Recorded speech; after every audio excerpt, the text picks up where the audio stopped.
Okay, so this is where I actually am going to go completely off script. In fact, I did write the script and I've completely already recorded this entire, but I've listened back to the rest of it, and I'll be honest with you, I don't know if it does justice to the feeling that I'm feeling about this topic. Because I did that about a week ago, and I've been sitting twiddling my thumbs, and usually that means that I haven't given it my best effort. So what I'm going to do now is I've reduced everything to dot points, and I've also wanted to include stuff about tolerance and intolerance. I want to talk about this thing called the exhausted majority. I want to talk about all of that as well. I don't know how this is going to come off. I don't know if you want to click away now, but if you want to, hang around, you might understand where I'm coming from and why I'm so conflicted about something that, I'll be honest with you, when I told people about it at work, they were somewhat confused that it was bothering me. And that was because they either sat on one side of the argument or the other, and they didn't find it as difficult as I did to not fence sit. So do you? Let's find out. So this new Harry Potter TV show, it's an HBO show. It's going to be huge budget, I'm sure.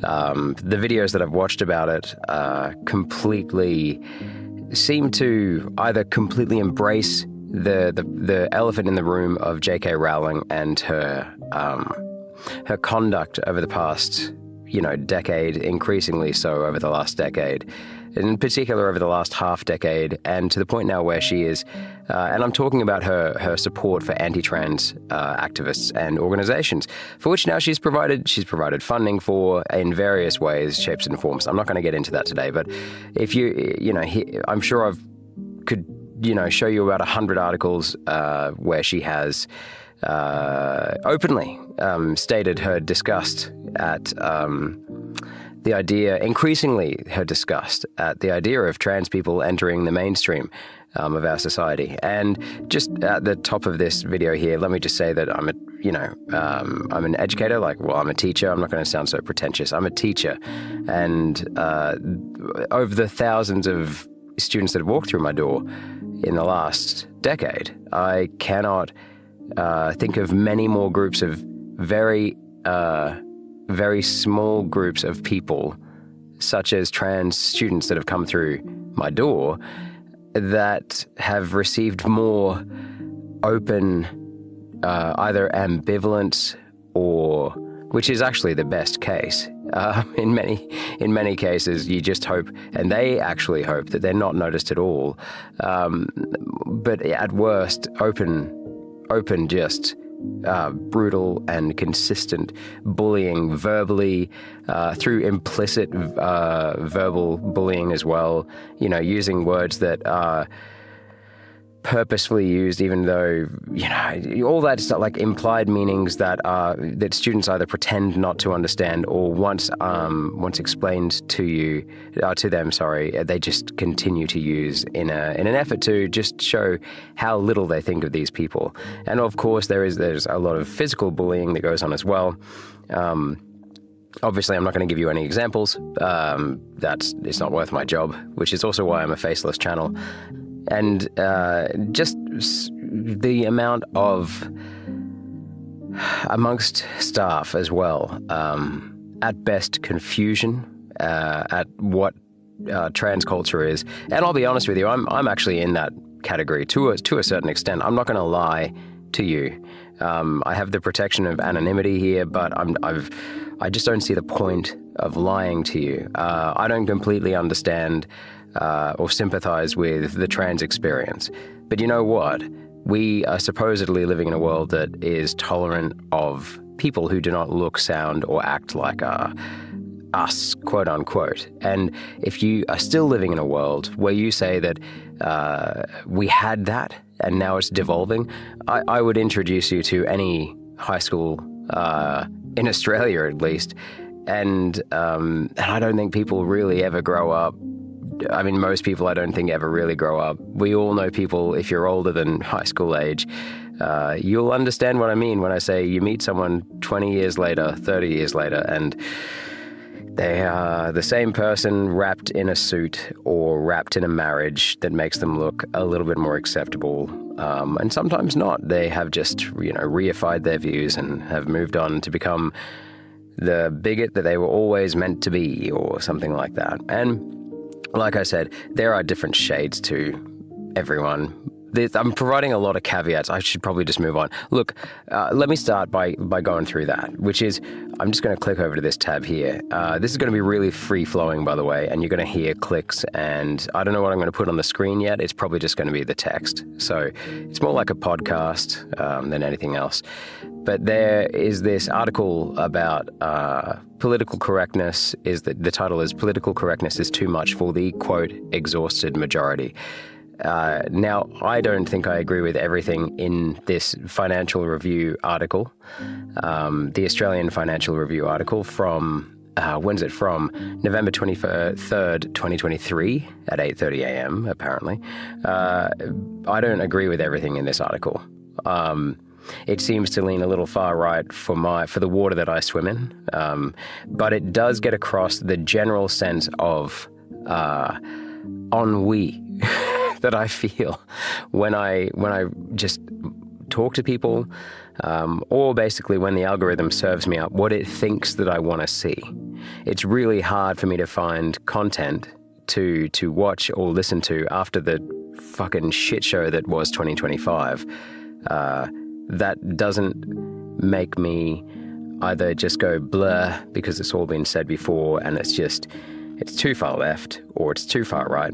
Or if it's someone who's just claiming to be in the middle, so to speak, in terms of their political views or their attitudes to different cultures and groups and communities, it just comes across as wishy-washy because, of course, they're trying to satisfy the algorithm, right? So they're trying to reach me, but they're losing me because they are just too bland, insipid, not. There's no flavor to them. And so either they're too harsh a flavor, and I've heard it all before in my, in my short time on this earth, but not as short as some others. I'm in my late 30s. But I just... So how does this come to me? Well, the term exhausted majority is what I want to talk about. Exhausted majority, that I think describes me.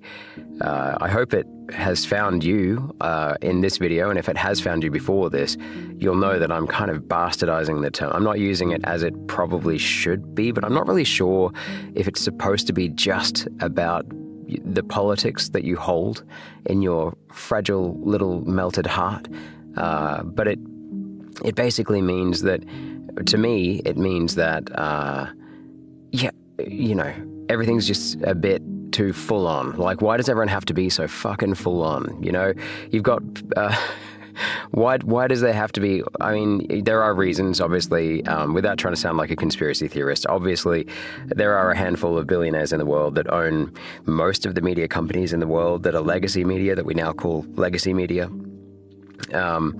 And I wouldn't even say that they combat each other. I would say that they just kind of all coexist in a very dynamic kind of way that has a push and pull that was already naturally happening and is normal in any society that values rhetoric, in particular in a capitalist and post-capitalist society. But it has been enhanced, obviously, by, populist backlash politics within the last whatever years in the I say Western world, that's probably on PC to say these days, but probably not allowed to say developed world either. But in democracy, majority nations and collections of alliances, I don't know, I got nothing. But you get what I'm saying. I hope you do. And if you haven't clicked away, you probably understand what I'm saying, and you're just nodding your little head there, Jimmy. But the exhausted majority are I think, literally the majority of people who just don't talk in a room full of people where there are one or two people who are having an argument in the corner, or, about who's the good guy and who's the bad guy, or who did the latest bad thing. And we all just want to, as I say to my two kids, everyone just wants to try their best, and everyone just wants to get home safely to their family. And I realize that is, I'm just going to list some of my privilege here. Like I'm an exhausted majority, but I do want to recognize that, I'm a white dude. I'm a thin, pasty white dude, actually. Well, I'm sun damaged, actually, but I used to be pretty pasty. Until the North Queensland sun got to me. And I am from a Irish, Scottish kind of background, what we would call the usual colonial mix in Australia. My great-great-great-great-great-grandparents weren't convicts that stole like a loaf of bread and were sent over to Australia, but they actually came freely of their own will.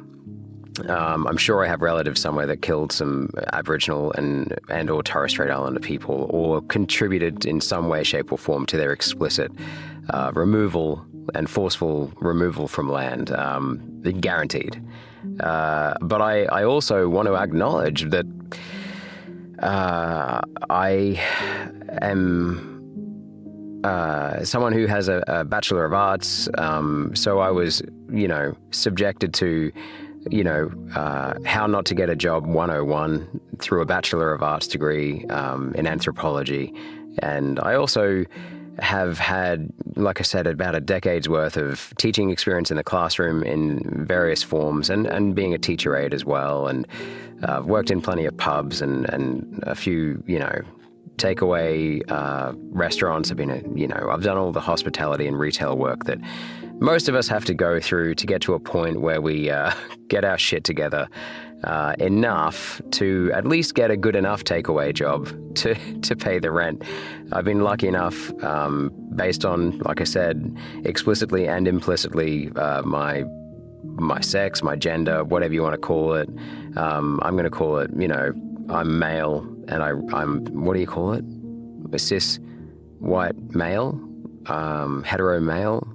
I think I'm hetero. Yeah, you know what I'm saying? I'm married to a cis white female of European descent as well. And so we fit this very broad, we are the exhausted majority in that we have everything at our feet compared to, I would say, a ridiculous amount of people in the world. We also, with the help of our parents, have a ridiculously large mortgage that we wouldn't have been able to be approved for without their help. So they've kind of, double-edged blade there. But we are not well off by purely financial standards. We're well off by the fact that we live in a war-free area where there is not civil unrest on the streets every single day. We're doing pretty fucking well. Do you know what I'm saying? So we fit a very jack of all trades kind of lifestyle, in that we could talk to many people and not be looked at sideways or anything like that. And we could also get away with saying stuff that other people in the world just couldn't in our society. It's as simple as that. And I've put that to the test many times in social settings, sometimes unintentionally, putting my foot in my mouth. And I have no idea how I, have gotten this far. And then I had to realize that, it's just, you got to acknowledge your bias. Like, you just got to acknowledge where you come from and acknowledge your privilege. Sorry, your privilege, not your bias. But my bias obviously comes from that, implicitly. Blah, blah, blah. Caveats. I think the moment that I officially became the exhausted majority was, I was watching The House of Cards. You know, that Kevin Spacey show. I say the Kevin Spacey show because, we all know it as the Kevin Spacey show, because we're not, because Kevin Spacey's now a lech as well. Like, it turns out he was not now a lech, he's always been, a prick of an abuser. But that's not why I was watching it, or why I don't watch it anymore. The day that Donald Trump got elected for the first time was literally the day that I just stopped mid-season. I can't even remember what season I was on. It was 10 years ago now, wasn't it? So I've stopped watching immediately House of Cards, because House of Cards, if you're not familiar with it, basically don't go don't bother going to look at it. These days it's considered tame in its in its presentation of American politics. It was supposed to be about a corrupt president who had gotten his way to the top through, the usual politician-y kind of ways, nothing too trustworthy, but had managed to keep his image pretty much intact, and it slowly starts falling apart. His wife has got, she's in on it as well, and they kill off a couple of reporters and people like that. He's got his right-hand man who's, doing his dirty work for him and stuff like that. Anyway, it seemed controversial, but the minute that Donald Trump got in, I've talked about this before, maybe, but in Australia, long story short, since World War II, and since our relationship with Britain, not overnight, but over a few years' time, it didn't diminish as such, but it definitely was dealt a blow in World War II based on decisions that were made on both sides that, Australia was for Australia, they were for Britain, but they were also for Australia increasingly so as the threat arrived at their door in terms of the Japanese and stuff like that. And so troops were redirected. And as well as that, because of Pearl Harbor, America was in Australia. Towns like my hometown went from a population of 30,000 to 90,000 in the space of 6 months to a year. It was bolstered hugely. Australia was bolstered hugely by America. We were introduced to Americanisms and American life and American ideals in the 1940s, in particular straight after Pearl Harbor, basically, in the year or two after Pearl Harbor. It all just kind of crash landed at our doorstep. And we haven't been the same since, basically. Our alliance to the US, not just on paper, but also culturally, growing up in Australia, I would be lying, and I still have cultural cringe about it, but I wanted to be, I think implicitly, we all wanted to be American. We all wanted to at least have the trappings of Americanisms in our life as much as we perceived them to have. We watched a lot of American shows. We have American senses of humor. I have a big kind of bent towards British drier comedy than American humor, which it is. I think it's changing, actually. Over time, I think there is a larger appreciation for the drier British humor in America, a lot more straight-faced and, behind the cuff kind of humor, and not outright just laugh emoji at every single line. But anyway, my point is, a lot of Australians love American humor. We can't get enough of it, mate. We're just eating it up like you guys love your cheeseburgers and stuff like whatever fast food product it is that you guys are eating these days and killing yourself with. So we even copied you in that.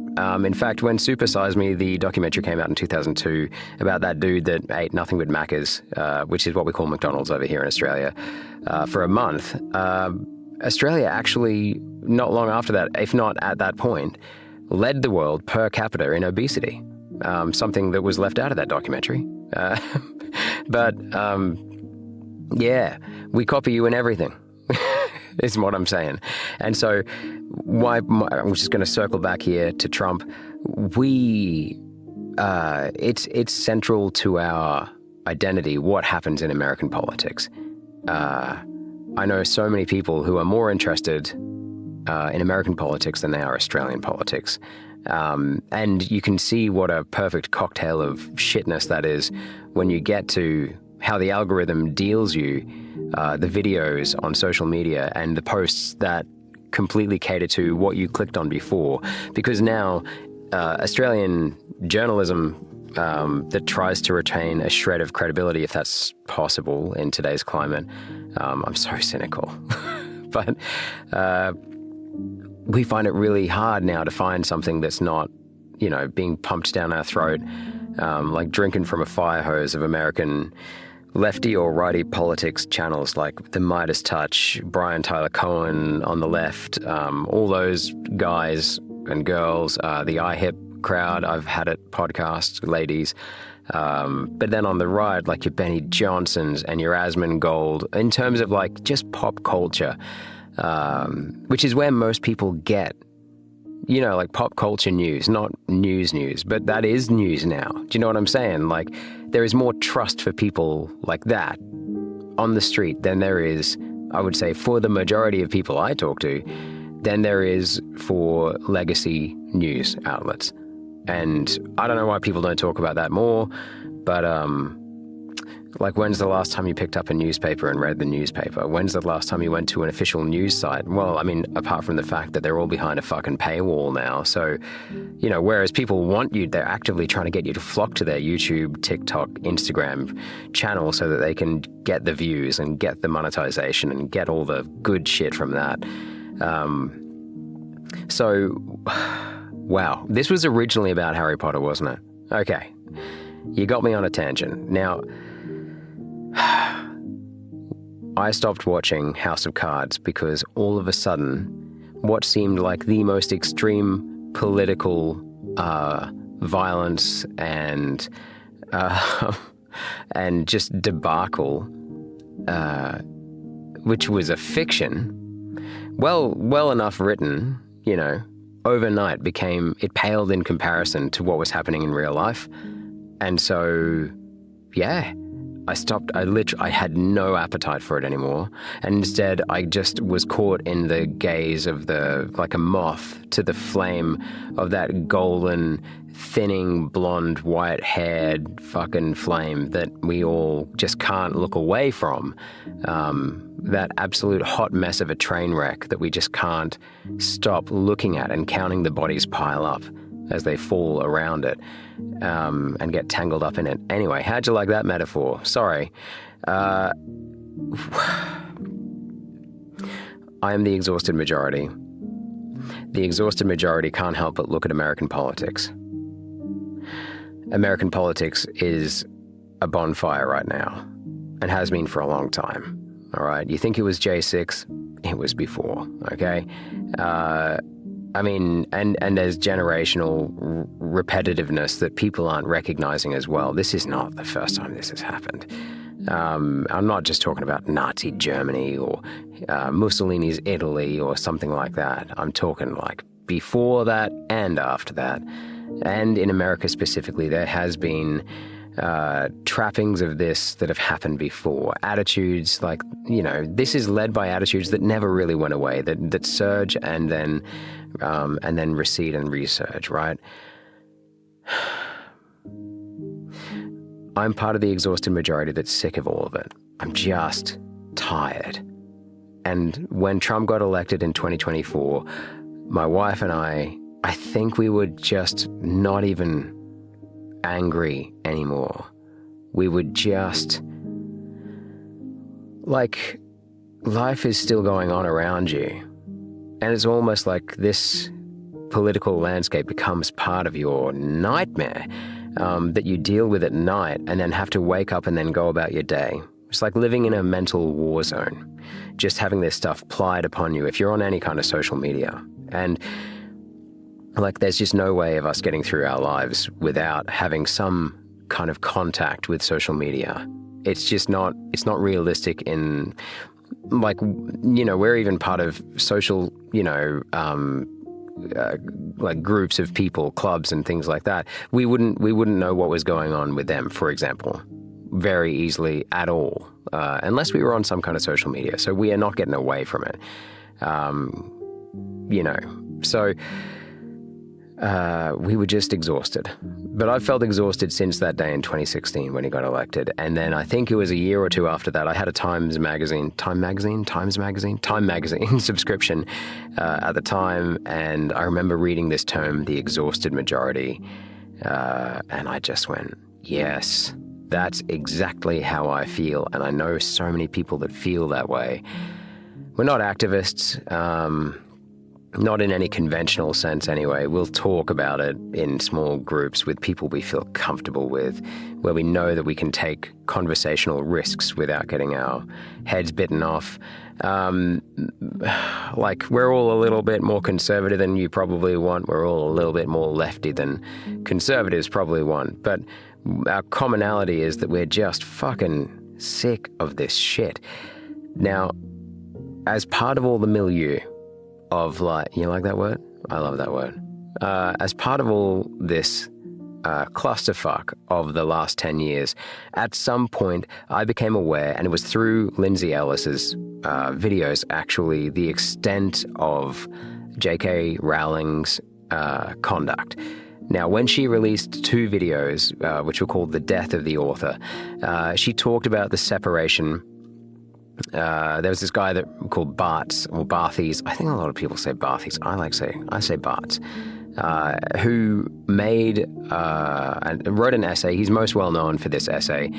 He wrote it in a time of like post-structuralist thinking about how the world works, and so in terms of literature, that is. And he was talking about the fact that instead of having to rely on what the dominant reading of a text was, any text, that is, like Shakespeare is about star-crossed lovers, because Shakespeare said so. Sorry, did I say Shakespeare? Romeo and Juliet is about star-crossed lovers, which is the conventional, that's the main theme. And the message is, well, you can have 2 or 3 main messages from that, and if you stray out of that, then fuck you, you're doing it wrong. I went to school when that was still, that was still pretty much the norm. And it still is very easy to navigate those tracks of thought, those train tracks of thought that take you from Romeo and Juliet, 2 families fighting, star-crossed lovers, love overcomes all, the sins of the family will be paid for by the next generation, and inherited trauma, and blah, blah. So all that stuff, very easy to do, right? But Barthes said that, and I'm paraphrasing and probably misunderstanding it, but he basically said, yeah, you don't have to do that, because, like, once you create something and set it free into the world, it's no longer yours. The author can say whatever they want in a story, but as soon as they put that pen on paper and someone else takes it in through their eye holes into their brain orifice, then what they're doing is creating their own meaning based on the time, place, mood they're in, relationship status, like fucking anything, right?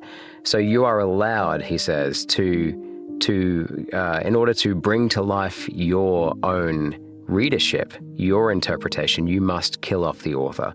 Now, this is kind of what I'm talking about with the exhausted majority. Like, he was not the exhausted majority. He, in this opinion, he's telling you pretty clearly what he thinks, and it's quite a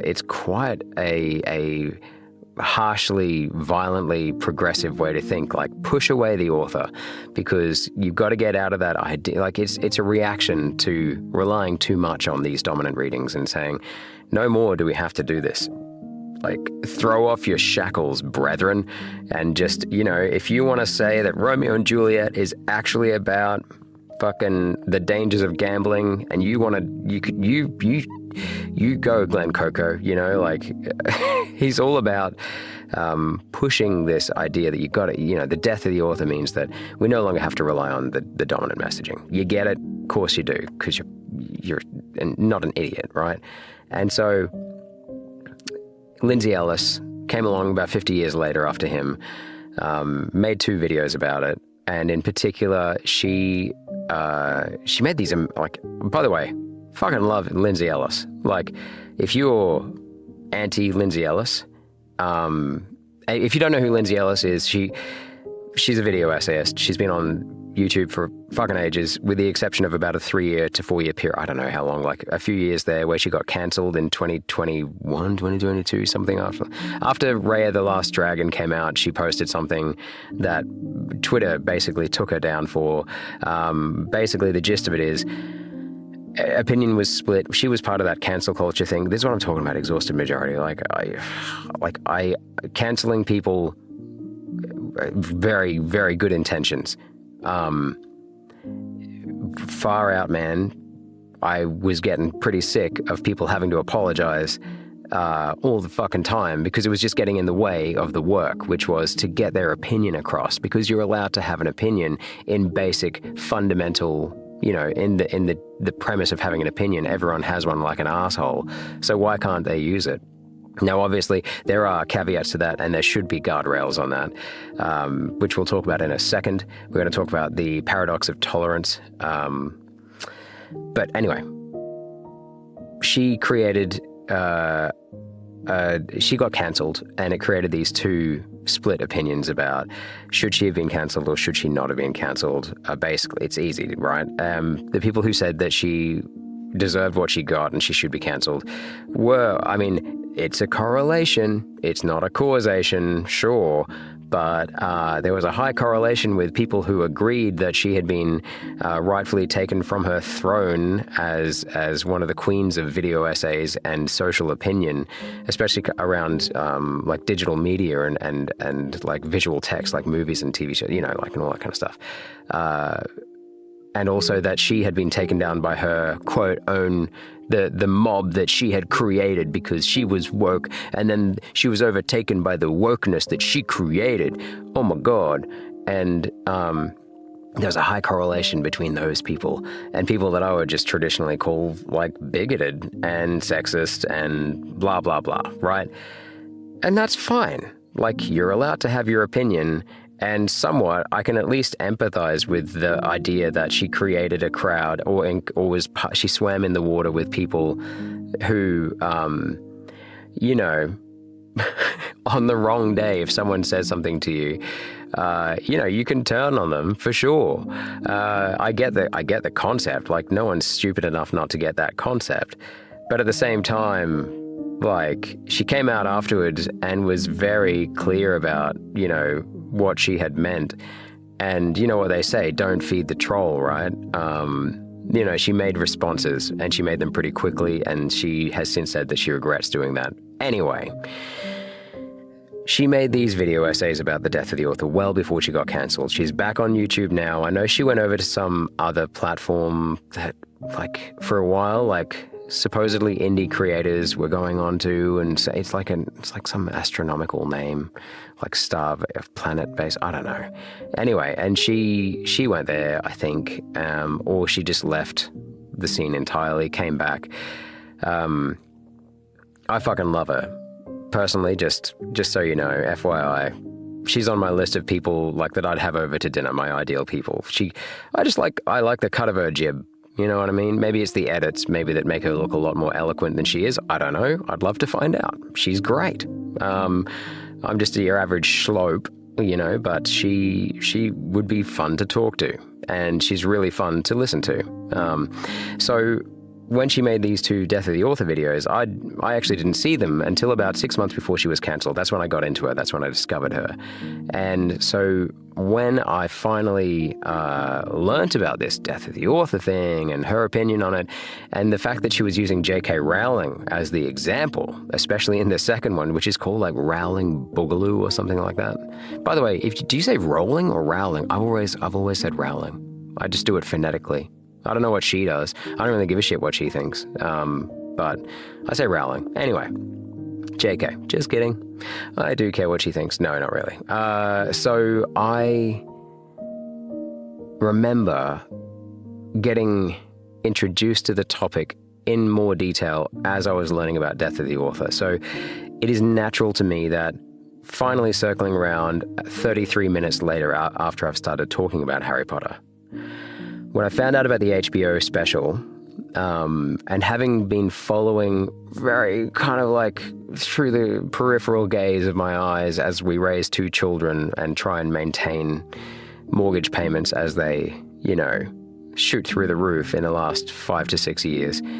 I don't know what happened in 2020, something about a COVID something. Anyway, we kind of haven't been really in the loop. We also haven't really had the time to be into Harry Potter in the way that my wife and I both were before we had kids, and definitely when we were both kids, before we even knew each other.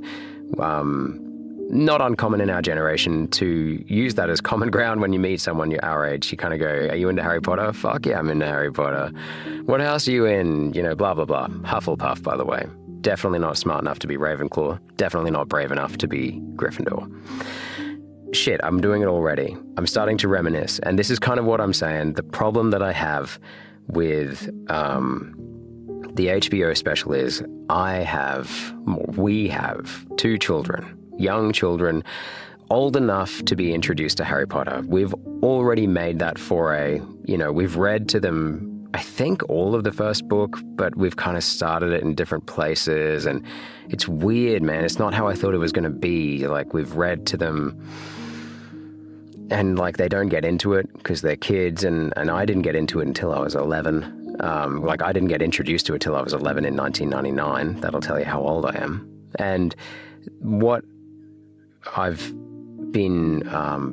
noticed is that we're not really introducing it to them as heavily as we could. And I feel like we're both kind of pussyfooting around about it, and we're kind of dodging the bullet of having to have the talk about why we're not really getting them into Harry Potter.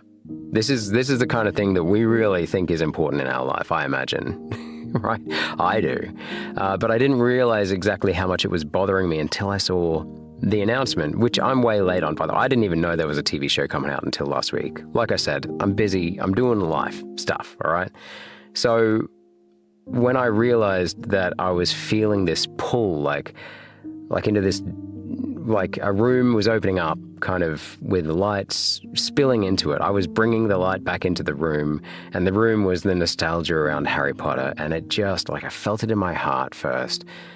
I just felt like this kind of twang, and I get removed from the context that I'm in, and I can smell the smells and feel the feel of the couch in my in our living room, which is really living room, kitchen, in our home in 1999 when my mum walks in and I'm still in my school uniform, just sweating because air conditioning didn't really exist for most people back then.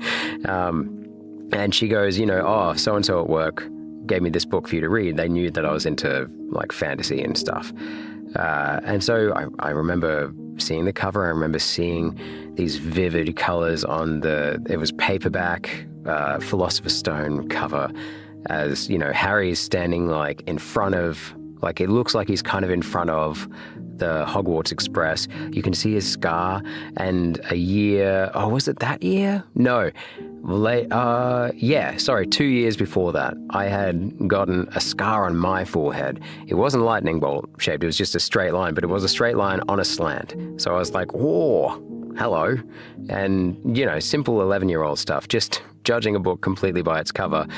A picture of Dumbledore on the back, looking very whimsical and wizard-like, and oh, hello, so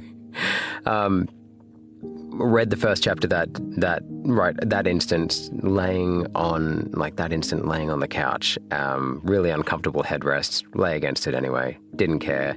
I was transported away from this hot environment that I was in to what I always saw as one of the meccas of life, because my dad was English and he used to tell me these stories of what it was like to live in England and snow, and everything seemed to have significance. He'd always say I used to walk past Winchester Cathedral and Old Bailey was just over there, and I had tea with the Queen. Not a big deal. She was 400 years old and made of flagstones, granite from Iceland, and I don't know. You know what I mean? Everything, when people talk to kids about England, or their home country, I suppose, when they're displaced for whatever reason, they always have this nostalgia. And so I was nostalgia baited for England, even though I'd never been there at the age of 11.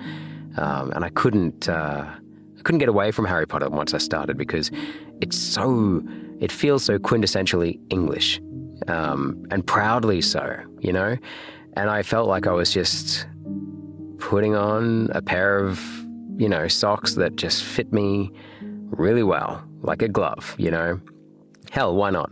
I felt like I was putting on a pair of gloves and they fit like a glove. So when I started reading it, I just couldn't. That was it. That, I was kind of I don't know what other generations had. I had Walkmans, iPod minis, which according to Borat are for girls. I don't give a fuck. Fuck you, Borat. And I had Harry Potter, and I had Lord of the Rings, like every other kid, because the movies came out when I was 13. The first movie, Fellowship of the Ring, came out when I was 13. My Year 5 teacher had read it to me. Anyway, the point is, I was instantly transported back to that because it's like this cycle is starting again. HBO knows what the fuck they're doing too, by the way. They know exactly how to do this. They're just pulling all the parents in and the grandparents. No hate for the grandparents. They're also pulling in a younger audience. And like, I teach kids, right? I remember 4 weeks ago, I was doing a cover class for a year 12 business class, right? That's a senior class, like final year of high school. It opened with, the teacher had left me a small clip with a Tom Fenton ad for like Uber Eats or something. I don't know, something. Anyway, and it was full of symbolism, tropes, jokes, memify. Like, it was all about even like his reaction to like not being in Harry Potter anymore. Like, he loves that shit. He fucks with Harry Potter still. So hard. So I played this ad, and it was all about like, what is this business doing in terms of modern marketing? And they couldn't access this activity because these 17 and 18-year-olds just had no, like, I think I said, after a while I realized, I went, what do you mean? Like, okay, so has anyone here read any of the Harry Potter books? And they went, no. I went, what about the movies? And one kid put their hand up and said, I've watched them with my mum. She loves them. And I went, cool. In the same way that my mum parents of our generation, not my mum actually, they would say stuff like, let's listen to some Tom Jones on the cassette in the car, and I'd be like, okay, Mom. Or you'd be like, okay, Mom. So I was just like, I was flabbergasted. So we've reached the point where we've got these new adults coming into the market who are not HP savvy. And holy fuck, like, I had to sit down, like, it was too much for my poor little shrunken approaching middle-aged brain. And so when I saw the HBO special as well, not only did I have this tug in my heart, then it went to my head. And I almost spat in like disgust because they know what they're doing. There's no need to reinvent these series for someone from my generation. There's no, we've got it. It's fine. And if you want to go, well, no, they didn't cover all this other stuff in the movie, go and read the fucking books, you lazy prick. Like, what's wrong with you? Go and read a book. There's audiobooks. Stephen Fry, great narrator. There's this other dude, has another British kind of accent. He's good too. Can't remember his name. Stephen Fry, amazing. Go listen to it. You could probably get it off YouTube. Like, fans read it. Like, anyway. Just having a moment. So, I was pretty, like, cynical about the whole thing, but I couldn't help but wonder, like, are we going to show our kids? So at 40, what are we at now? Like 43 minutes into this video, listen along, rant. I'm asking the question, like, should I show our kids? Should I show our kids? And should we even be reading it? Should we be supporting JK Rowling, who, like I said, circling back, started out, quite innocuously, seemingly so, explaining her opinion as she went, quite rationally, after she had been supposedly, researching a novel and therefore looking up, like anti-trans stuff and accidentally liking one of the posts on Twitter and then getting called out for it and then having to explain herself and then coming out and explaining, not only was she researching it, but she also, she had conflicted feelings about it and she had lots of friends that were trans. But, she was worried about teen trans and younger children, people who were interested in trans. She was noticing the correlation between autistic girls and interest in trans ideology, or not trans ideology. Sorry, that's such a fucking Trumpism. Interest in the world of trans. I don't know. Like I said, this is not my wheelhouse, I try to be an ally. Like, I'm trying my best. I'm sure that, I could be cancelled for fucking 100 things I've said in this if we were back in the days of cancelling. Are you going to cancel me? Oh, God, please don't cancel me. I'm no one. No one's listening to this. So, like, it started out, pretty innocuously. And I remember reading it after the Lindsay Ellis thing. I saw the Lindsay Ellis videos, The Death of the Author Part 1 and 2. And I remember reading it and going, geez, I hate myself for saying this, but, you know, exhausted majority, like I can totally see that she's explaining pretty clearly what her logic is, and there is internal logic to it. It feels a little bit like a slippery slope argument where she's saying, you know, if it starts here, where is it going to end up, kind of thing, you know, and we just need to have a more measured approach to it. And I was like, geez, she gets me. Like she sounds like the exhausted majority as well. Over the years, though, things have obviously escalated, and you go and look that shit up yourself. I'm not even going to give it the light of day, but it's just strengthened. Her argument and position has strengthened, and she's doubled down, as people like to say about it. I just never put her in the same wheelhouse as Elon Musk, where I watched this, what's her name? Angela Collier. She's amazing too. She's a physicist, astrophysicist, and I will be honest with you, don't understand half the shit she says. I love the idea of physics. Nothing to do with me. Don't fuck with that. But she has this really cool video about, like, billionaires want you to know that they're really good at physics. And it had me, like, howling in laughter at some of the shit that, in the context that she presented it, you know, in the way that she presented it, the information, some of the shit, like, yeah, like, you just don't have to, if you're a billionaire, what are you trying to prove? Like, at best, you know, you don't need to do this. So, you know, if you want to quietly do something about it, maybe if you have a cause that you'd like to put yourself towards, anonymously or in your name, just do it. Just do it. But at worst, like, the world doesn't, you've forgotten that you're just a person. Like, no matter what you tell us, you've forgotten that humans aren't numbers, and you've forgotten like the one-to-oneness of humanity. And it's not your fault, in a way. Like, it's not your fault. Such a Goodwill Hunting. It's not your fault. You're just so rich. Like, you're debilitatingly rich. You know, like, they can't deal with reality anymore. They must, you know, I don't know. Well, who knows? Who knows? I'll tell you when I'm a billionaire, in 2019. But they just can't, some billionaires just can't help. Once people call them out for something they've said, or like once they have kind of come into the limelight, they just kind of go, yeah, no, okay, I'm just going to say a bit more about this. Might start a foundation, might start just channeling some very little of my funds, which is still like more than, you know, ThemeCore earns in 10 years, you know, per day, to some far right-wing, you know, organization. Anyway, so like, I got a bit more disgusted as time went on, and I became the more leftist side of the exhausted majority, and I was just like, JK, could you just not, just please shut the fuck up. Like, just, like, and it was so selfish. I was like, could you just let me enjoy Harry Potter?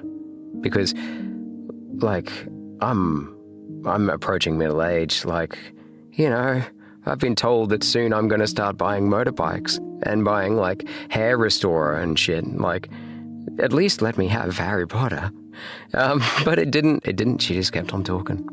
And so here we are, me wondering if I'm allowed to like one of the things that defined my teenage years, right? I had sport. I had a couple of really good friends. And I had Harry Potter. Like, they were three of the main things in my life. They weren't the only things, but they were the three of the main things, right? Equally important. You know, Harry Potter was a friend. I had parasocial stuff with Harry Potter.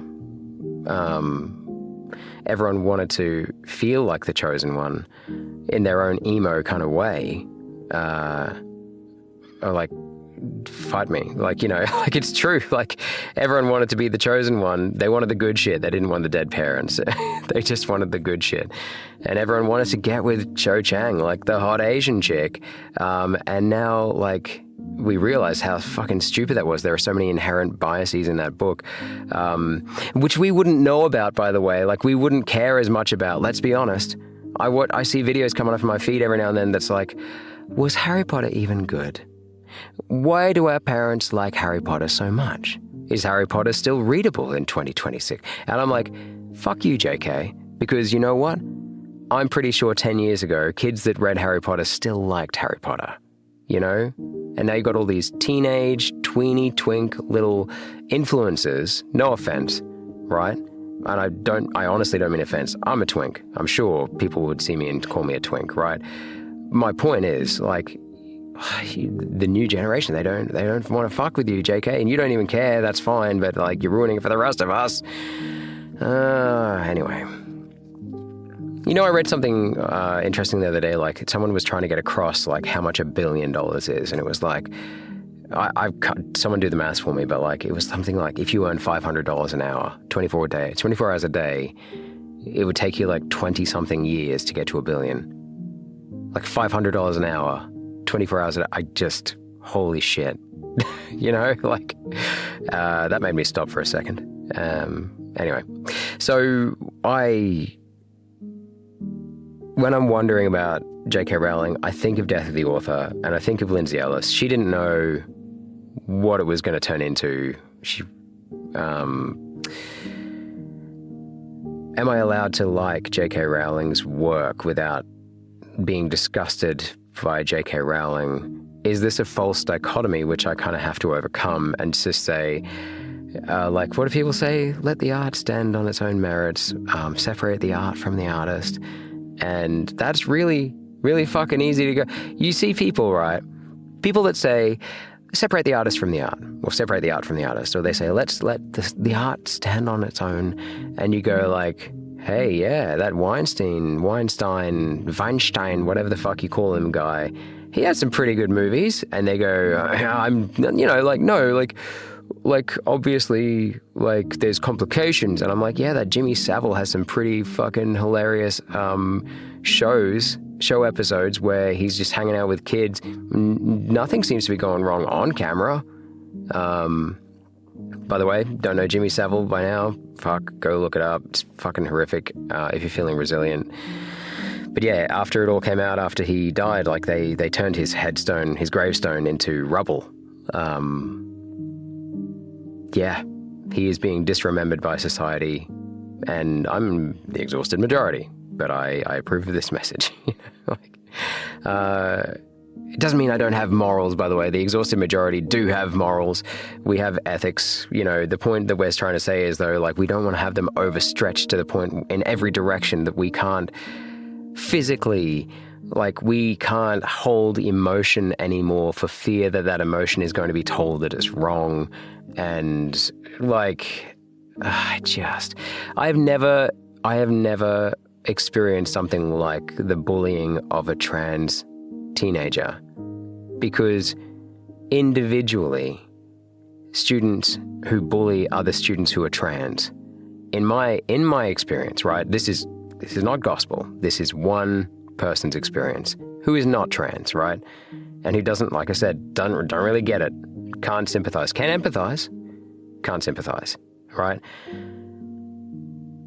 Individually, students understand trans, like the trans movement, enough to know that doesn't change that person's worth. But you put them in a group of other kids who they think they're safe around, and all of a sudden it's like a free-for-all. Like, it's bizarre. It's bizarre. And now maybe I'm just teaching at the wrong schools.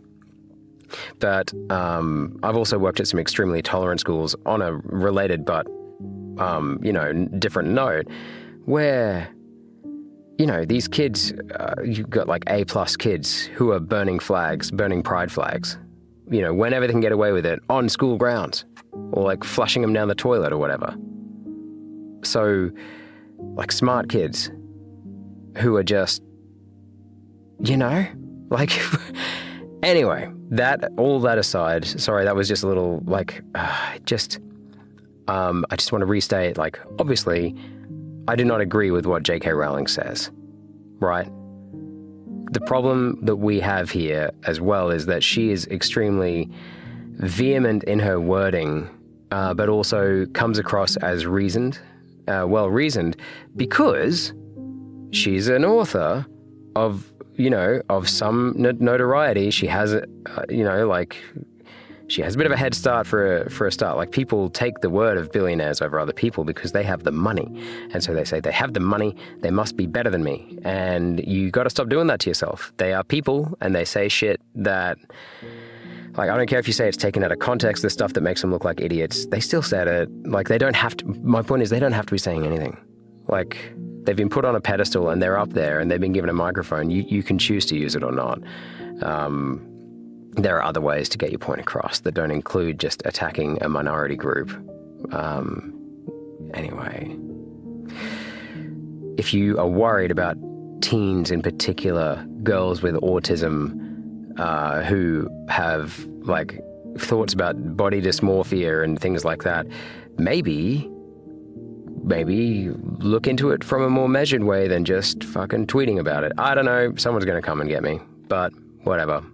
I just feel like we all have opinions, and this is my opinion. So anyway, I'm not actually used to being this open about this kind of stuff. I feel liberated by the anonymity. Like, all of you out there who are probably just have either already hate commented or, like, are ramping up to something, or have dismissed me as, like, a lefty in disguise. Like, I definitely am left-leaning, but I'm increasingly conservative as I get older, I think, as we all tend to get, most of us. Anyway, there's this thing about the paradox of tolerance, the tolerance thing, right? So, there's this dude, Karl Popper, who came up with, he was a philosopher, right? And I'm literally going to read this from the Wikipedia page because it's straight from The Paradox of Tolerance. Go look it up. Popper underlines the importance of rational argument, drawing attention to the fact that many intolerant philosophies reject rational argument and thus prevent calls for tolerance from being received on equal terms. So basically, like, tolerance is like think of, in your MMO terms, like, tolerance is the paladin, right? The paladin can fight, but they've got a code of ethics and they are fighting for, like, they're the holy knight, right? And then you're against a rogue who is rational, like, morally grey. And let's say that some of them are more like a paladin. Some of them are more like, I'm using World of Warcraft here, but more like a horde-esque kind of rogue. And so, they want to fuck shit up, and they don't recognize the paladin's morality. They just want to beat the shit out of him. And so they just say, like, all I have to do is kill him, and then therefore I'm equal to him. Him or her. See, look, there's me bias. Sorry, guys. So, like, tolerance is fighting on different grounds than intolerance. So last year, 2025, people in particular on the left, obviously, were talking about the fact that the Democrats in America need to stop, like, writing angry letters, and they need to start doing something, and, like, do something. Like, what are they supposed to do, bro? Like, they're bound to the system in which they rose, including what everyone's complaining about, like, receiving all these money from, like, billionaire companies. Yeah, that's the system that they swim in, and that drew them forth. And so, like, it just feels like you have this winning argument, which is like, the Democrats need to do something, and it's never good enough. And you're like, yeah, that's true. What are they supposed to do, bro? And then they go, give it, like, there's not with an attitude like that. And then you just kind of go, yeah, okay, well, okay, thanks. You haven't suggested anything either. Anyway, that's realistic, that they can do while keeping their jobs, because everyone has a mortgage, anyway, topic for another day. I guess I'm just a coward, right? Or maybe I'm just exhausted and I'm just trying to get home like everyone else, including those politicians. Anyway, Popper says, right? He talks about this paradox of tolerance. Paradox means, something at odds with each other, right? Less well known than other paradoxes is the paradox of tolerance. Unlimited tolerance must lead to the disappearance of tolerance. If we extend unlimited tolerance even to those who are intolerant, if we are not prepared to defend a tolerant society against the onslaught of the intolerant, then the tolerant will be destroyed and tolerance with them. In this formulation, I do not imply, for instance, that we should always suppress the utterances of intolerant philosophies as long as we can counter them by rational argument and keep them in check by public opinion. Suppression would certainly be most unwise. But we should claim the right to suppress them if necessary, even by force, for it may easily turn out that they are not prepared to meet us on the level of rational argument, but begin by denouncing all argument. They may forbid their followers to listen to rational argument because it is deceptive, and teach them to answer arguments by the use of their fists or pistols. We should therefore claim, in the name of tolerance, the right not to tolerate the intolerant.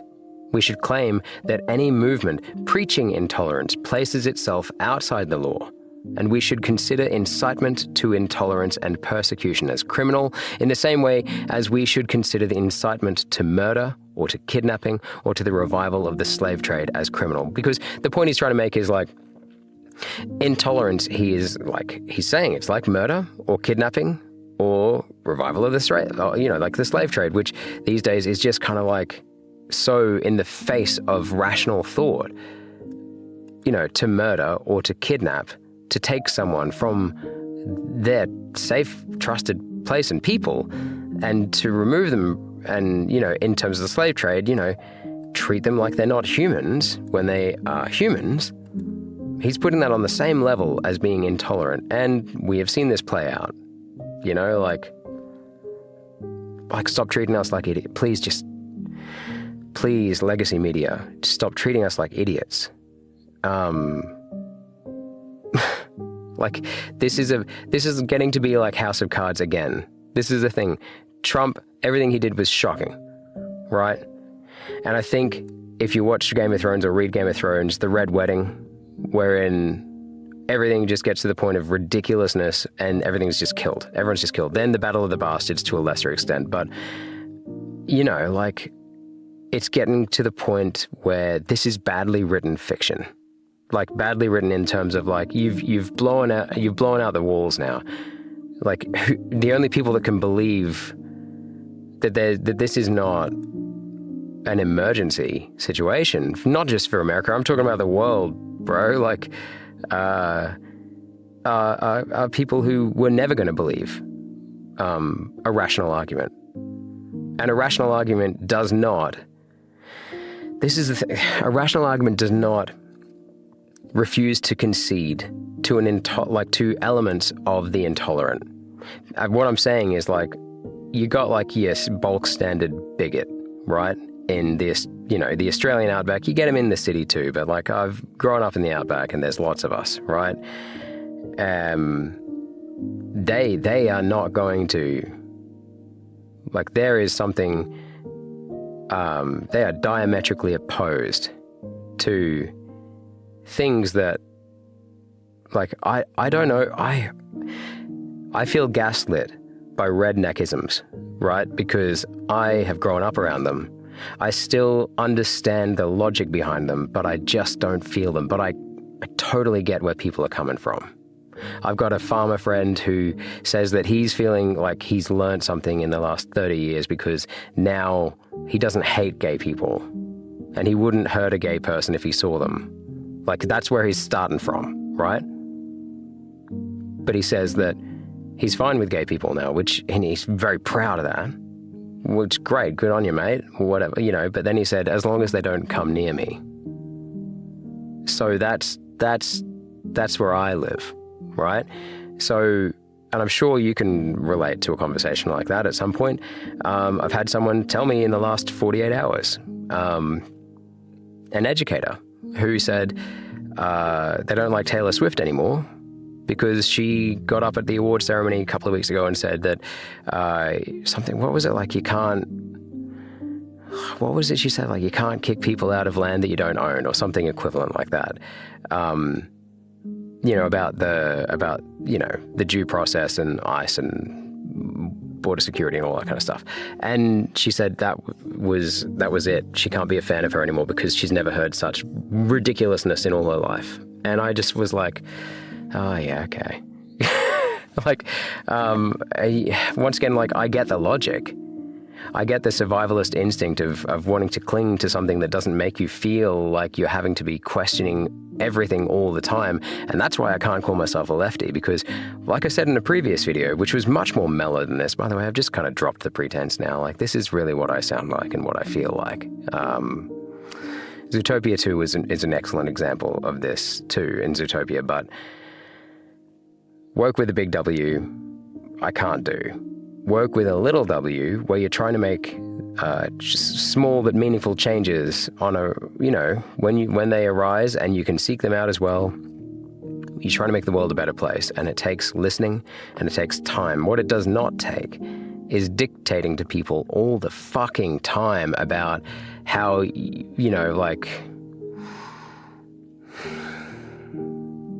about how whatever you are trying to do, as for example, an ally to trans or as a male feminist, right, is never enough. And you know the people I'm talking about. Like, you've had that chat where you're actively trying to make an effort to bridge that gap in understanding. And in whatever way, implicitly or explicitly, you're told that it is just not enough. It doesn't make me want to give up. Personally, like, I'm just kind of like, I don't see it as a shortcoming on my side. I see it as a shortcoming on their side for not understanding that there is more than one point of view in the world. My wife and I follow a plant-based diet. Like, she is truly a vegan. I follow a plant-based diet, and I say that because, like, I don't think I am a good enough, like, vegan to be called a vegan. So, like, sometimes I'll cheat, basically, on the food stuff. And I still say food or plant-based or vegan just to tell people to get across the gist. Anyway, my point is, when we first became, into this stuff, 11 years ago, is how long we've been doing it. So we've got the credos there, I think, enough to say this, right? Not that we ever were interested in trying to convert, quote unquote, other people to veganism or to plant-based diet, lifestyle stuff, right? Not that we were ever into that. We never, like, literally, the first thing we ever said was to each other, like, if we're going to do this, just remember, don't be a dick. Don't be a dick to other people, all right? If, for example, if we go to someone else's house and, like, they're having a barbecue or a dinner, we don't even ask anymore. Well, we'll ask, should we bring something?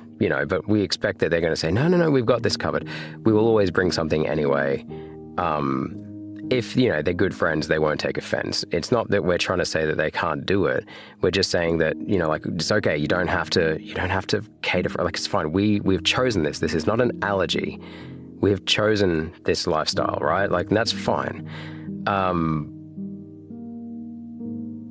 That's kind of how I feel like you will convert people to a way of thinking by living it, right? To your best ability. And also presenting yourself in a human way. But, for example, like back in the days when people used to say, I don't see color, which we now are going to go, oh, that's fucking bullshit. Like, color exists. You shouldn't exclude someone because you say you don't see color, but then also, actually actively excluding them.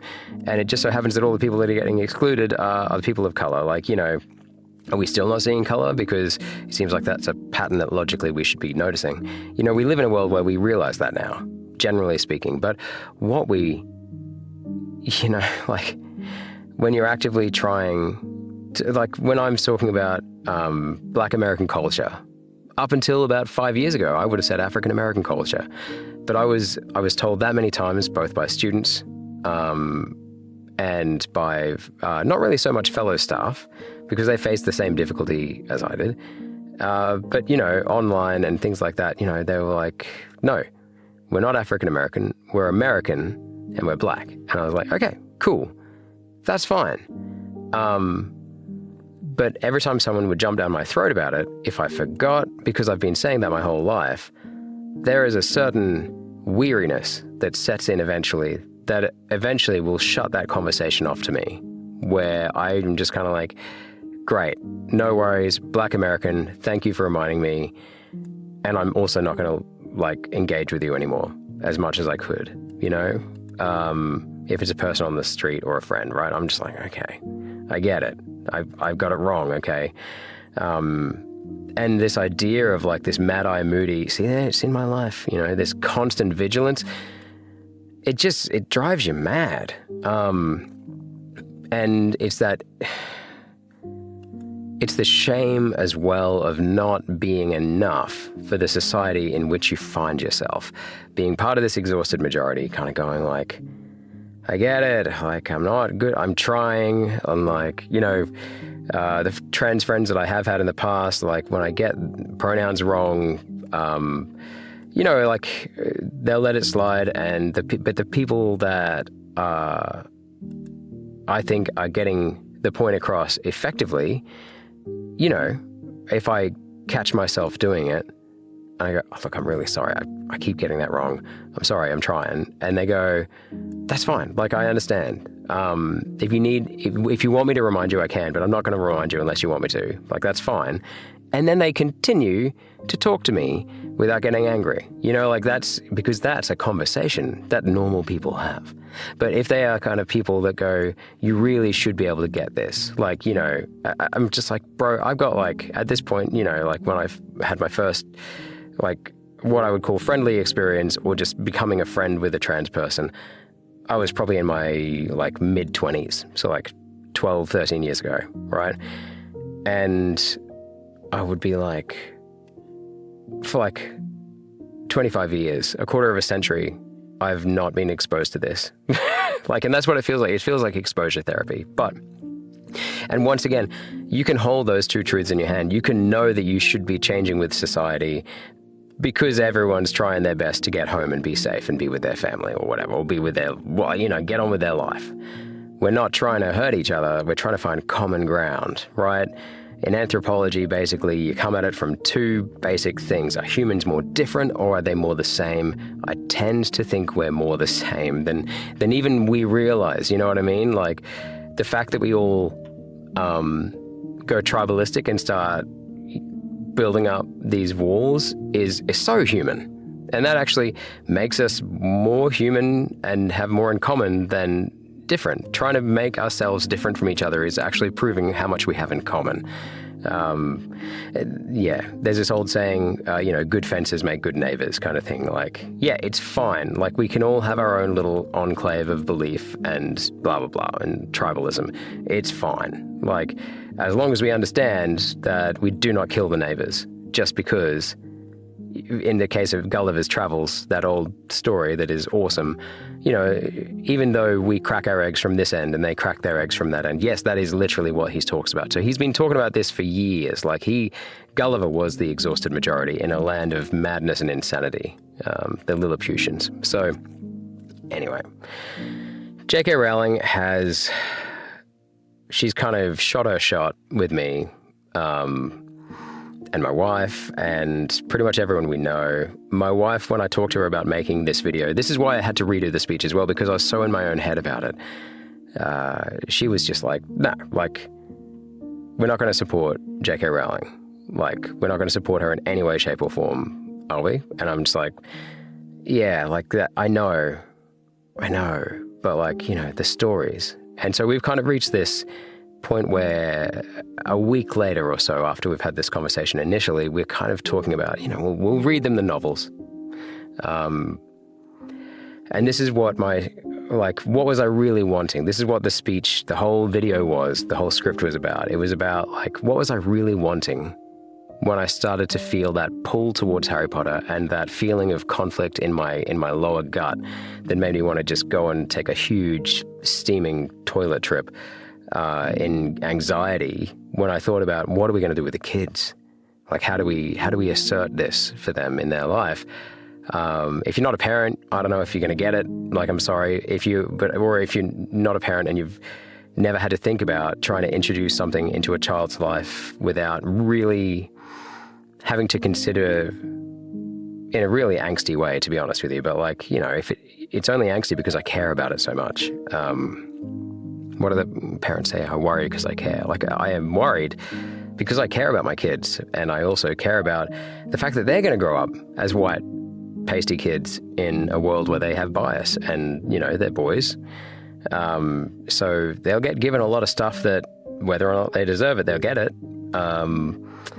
That's just how the world is turning. It's still turning that way, as far as I can see every day. And I'm ashamed of the fact that I'm comforted in that. I'm also really worried that, and this is what it comes down to, like, what did I really want?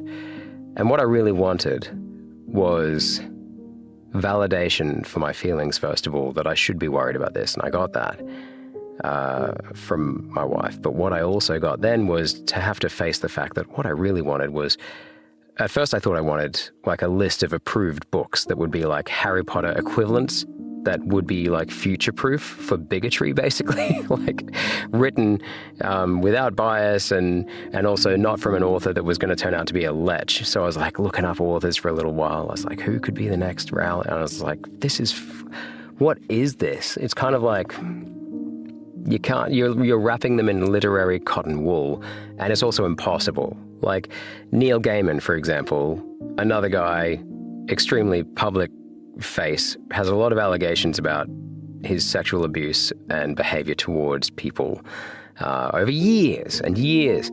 And I'm an extremely big fan of his work, in particular American Gods and Coraline, right? And now, like, it makes you feel complicit to want to like the work of someone that you quite clearly disagree with, because they are so present in their work, because they, you know, that's how you promote yourself. You are the brand, right? Like, I get that. I mean, like, I think of Dickens and the contrast between him and someone like his wife, Kate? Was it Kate? Dickens, she had like 10 kids by him that lived, I think. And then he divorced her after X number, like 20 years or something ridiculous. Then took out whole pages in newspapers or, you know, and started decrying to the whole world, like telling the whole world how mentally unstable his soon-to-be or recently ex-wife, I can't remember how it worked, like what the timeline was, but like he actively went out of his way to try to prove to the world, like he witch hunted her. He completely, like, just said that she was a fucking crazy woman, you know, like in front of the whole world. He tried to do like a tweet. He took out a page in a publication and wrote this massive thing. Like, you know, he tried to become the good guy and take the narrative into his own hands. And we don't talk about that. We watch A Christmas Carol at our house every Christmas. The Jim Carrey version, by the way, because obviously that's the best. And we don't mention that to the kids. You know, we don't mention what he did to his wife. We don't mention that, you know, like, I don't mention to my siblings every time I talk about how much, we all kind of grew up on Oliver Twist a little bit. Our dad loved it. I think he really wanted to be Oliver. I think he saw himself as kind of a bit of an Oliver Twist character. Grew up in very poor conditions in the 30s, but anyway. So that's a big part of our life. But when we talk about Oliver Twist, we don't talk about the fact that maybe Charles Dickens was getting off a little bit on the Bill Sikes beating of what's-her-face to death. Bill Sikes, one of the scariest people in my childhood. Fuck me, that guy's terrifying. With his cudgel or whatever, with his stick. Anyway, we don't talk about it. Death of the author, right? We view the work in its, because he's not around anymore to defend himself or to, you know, apologize for his behavior or go to court for it these days, because we don't tweet about that. We tweet about the people that are right in front of us because we're humans and we're shit at looking like 10 minutes back into the past or 10 minutes into the future, right? And we can't hold two truths together at once, right? So either the author is good and we love their work, or the author is shit and we hate their work when it gets to a certain level of fame, right? It can't be that the author is shit and we love their work. Like they're a bad human being. They're exhibiting traits of bad humanistry, right? And we love their work. We can't have that. We also can't have, we hate their work, but they're a really good human being, because no one gives a shit. It's not that it can't happen, but like they're not famous. They're not famous because their text is bad. It's deemed bad, unpopular. You can't say like, oh, they're great person, terrible writing, made the New York Times bestseller list, because it just doesn't happen. So like we're always funneled into this position where we have to either love the author and love their work, or hate the author and hate their work, right? And these are the authors right in front of us, Neil Gaiman. The allegations are there. I think they're still unfolding, yada, yada. Yep, that's a whole rabbit hole to go down over on your own time. But JK Rowling, I really wanted to love her work and hate her. And I understand that there's problems with the text. Like the anti-Semitic caricatures of the goblins, and also like the house elf thing. Like they all seem to love slavery, although I've got an argument against that. But anyway, whatever. I've also, I know that there's like the hero syndrome, the white knight syndrome. Like the chosen one thing is like really bothers me, because I'm like, yeah, he's the, of course. Anyway, and then there's also the, there's no revolutionary thinking in Harry Potter. It's just they took order from our order. We must restore order with our order. Nothing changes. It's the problem the Democrats in America are having at the moment. They're like, their establishment way of thinking is still, we need to uncover what's in the Epstein files in the hope, let's be honest, that Trump is in them. They want to expose Trump as a sexual predator, like proven once and for all, without any mysterious deaths or mysterious suicides, etc., etc. And then pin him down. And then everyone goes, yeah. And then what? And then they're like, yeah. And then we win the next election, baby. And you're like, yeah. And then what? It's just it's just going to be another Biden situation where everyone just goes, takes a collective sigh of relief, goes back to mediocrity. Like it's not like the American political system was fantastic before Trump. Like any political system, especially in democracy. Like, I do stand for democracy like Obi-Wan, but or Generation Tech, who I love, by the way, which is a YouTube channel. You should go check out Generation Tech. But like America wasn't perfect to start with, and the same thing in Harry Potter. Like it's not like there weren't problems in wizarding society before Voldemort came along. Like he got his followers on board because they were like, yeah, fuck this system. They've forgotten us. Like they've forgotten our good old fashioned bigoted ways. Like, why do we have to hang out with people whose blood is a little bit muddy, blah, blah, blah, blah, blah, etc. So you can see there are issues with the text, but my point is, like, we wouldn't have issues with the text as much as we do in popular consciousness. I wouldn't have, like, fucking 16-year-old YouTubers in my feed that were like, YouTube, Harry Potter is bad, actually, and I don't want to sound like, I'm putting down my parents, but, like, it's actually not as good as they say. And you're just like, yeah, anyway. So I feel like what I was really asking for underneath the fact that I was like, am I allowed to show this to our kids? And then underneath that, the question of what can I show them instead? And underneath of that, what I was saying was, can't I hold the art separate to the artist? Like, is that possible ever? I think really what I was asking, and we're getting to the end here, don't you worry, all right?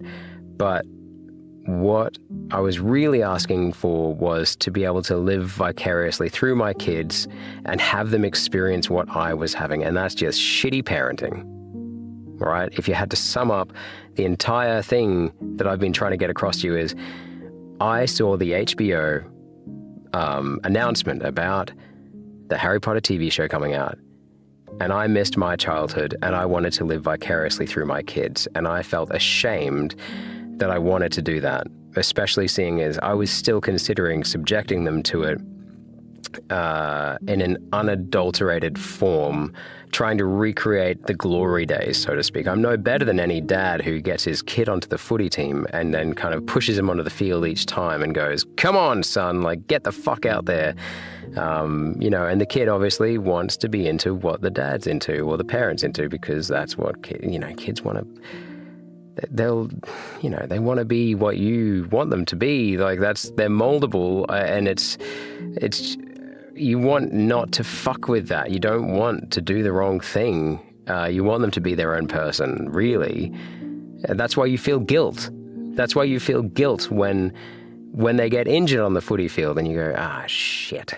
If it was their choice, if it was truly their choice to take that field, and, in fact, they'd actually fought you to do it and then go out and get hurt, you're like, yeah, that's on them. That's fine. Like, that's their choice. Obviously, you want to buffer it. You give them the right equipment, right? We'll talk about that in a second. What is the right equipment to give to our kids in this situation? But, they've taken that choice. Now, in terms of this terrible analogy of us saying that Harry Potter is football, right? Do I still put my kids on the field? And I think the answer is we will leave it around the house. I still have my original copy of The Half-Blood Prince and my original copy of The Deathly Hallows. I think the others have all gotten given to cousins and siblings, or taken. But none of them got wrecked. I kept all of them. And so including that original copy, which I never gave back to my mom's friend, by the way, I kept it. I probably lost it around about my early 20s. So it only lasted about 10 years in my life, which is sad. But yeah, we'll have it around the house. But you've got to understand, we read. We read a bit. We haven't got many leather-bound books like Ron Burgundy or anything like that, but we read, We also listen to a lot of audiobooks, but we have books and magazines and stuff around the house. So it'll be around. And if they're taking interest in it, good on them. I think we even have the illustrated versions because people have gifted it to us because they knew how much we love it, right? As soon as we had kids, I think they were starting to pile up on our table somewhere, on a horizontal surface somewhere that was just needing some books on it. So if they choose to do it, that's fine. Our job, as far as I can see it, is to, like I said, give them the best chance on that field by giving them the appropriate gear. But I want them to make the decision themselves. So what's the right gear? Well, I actually have a little list here. So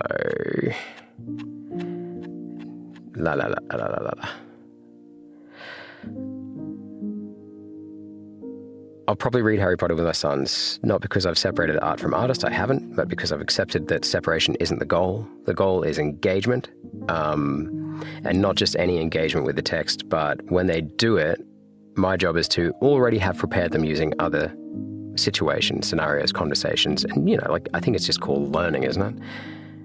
Critical engagement. Truly critical engagement, honest engagement, and alive engagement. I'll read with them, I'll pause, I'll ask questions. I won't protect them from complexity, I'll teach them to navigate it. And that's all we ever want. And to be fair, I didn't approach these texts in a critical way. But this is, you'd be lying to yourself if you didn't say this was a different time. They would be entering the world at a disadvantage, no matter what generation you live in, if they can't be critical of a text, right? I want my kids to be critical. I want them to read things in a way. Well, I want them to actually, no, I am going to do a cut. I'm going to do a cut to Mr. Is it called Mr. Incredible? No, not Mr. Incredible. What's it called? Mr. Fantastic? What's it called? The one with Viggo Mortensen in it. Mr. Fantastic. What is it called?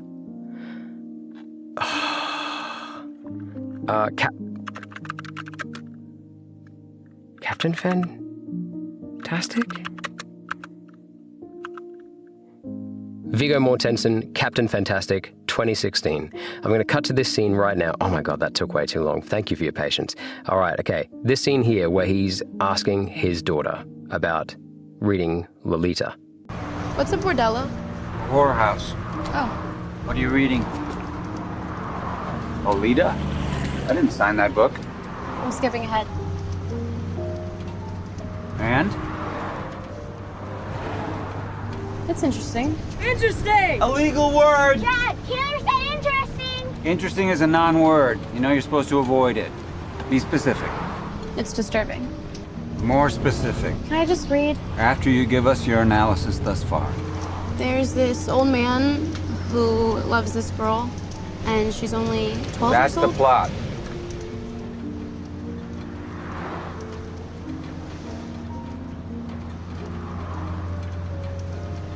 Because it's written from his perspective. You sort of understand and sympathize with him, which is kind of amazing because he's essentially a child molester. But his love for her is beautiful. But it's also sort of a trick because it's so wrong. You know, he's old and he basically rapes her. So it makes me feel I hate him. And somehow I feel sorry for him at the same time.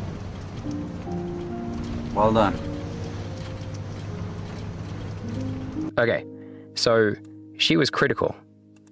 She was pushed to be critical because we don't want to be critical if we are pulled into a text and engaging in a text.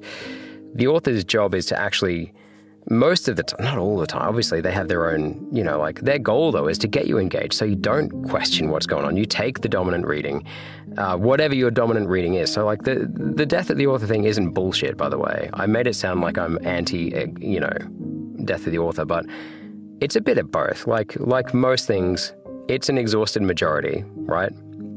Critical reading is the exhausted majority of either dominant reading, like dominant messages that the author intended, and death of the author, which is like, fuck you, I make up my own meaning. Cloudy with a Chance of Meatballs is actually like better than Romeo and Juliet, whatever, right? It's somewhere in the middle, right? You can't get away from what the author wanted to do, but you can read that in the way that you read it, and you probably don't have a choice, actually, I don't think. Like, you're reading it according to your lens, right? Your own special fucked up lens. So I can get them to ask questions. Like, I can go, what do you think about the goblins, for example?